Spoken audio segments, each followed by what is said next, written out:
क्या है पशुपतिनाथ मंदिर का रहस्य? नेपाल के पशुपतिनाथ मंदिर को कुछ मायनों में तमाम मंदिरों में सबसे प्रमुख माना जाता है। पशुपतिनाथ दरअसल 4 चेहरों वाला लिंग है। पूर्व दिशा की ओर वाले मुख को तत्पुरुष और पश्चिम की ओर वाले मुख को सतज्योत कहते हैं।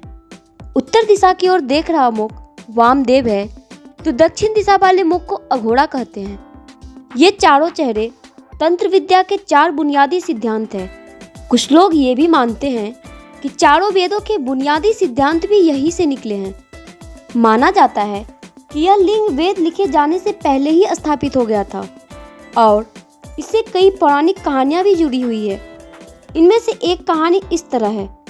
कुरुक्षेत्र की लड़ाई के बाद अपने ही बंधुओं की हत्या करने की वजह से पांडव बेहद दुखी थे। उन्होंने अपने भाइयों और सगे संबंधियों को मारा था। इसे गोत्रवध कहते हैं। उनको अपनी करनी का पछतावा था और वे खुद को अपराधी महसूस कर रहे थे। खुद को इस दोष से मुक्त कराने के लिए वे शिव की खोज में निकल पड़े, लेकिन शिव नहीं चाहते थे कि जो जघन्य कांड उन्होंने किया है उससे उनको इतनी आसानी से मुक्ति दे दी जाए।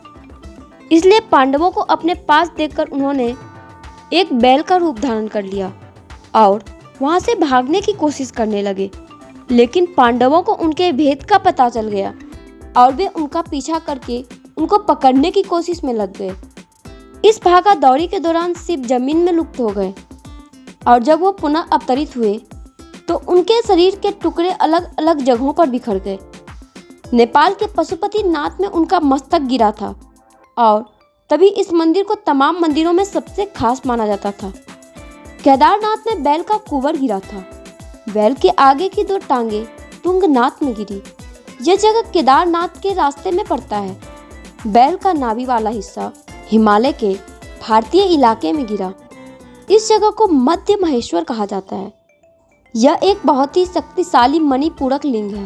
बैल के सिंग जहाँ गिरे उस जगह को कल्पनाथ कहते हैं। इस तरह उनके शरीर के अलग अलग टुकड़े अलग अलग जगहों पर गिरे। इस तरह की रहस्यमयी जानकारी प्राप्त करने के लिए हमारे चैनल से जुड़े रहें और लाइक व सब्सक्राइब करें।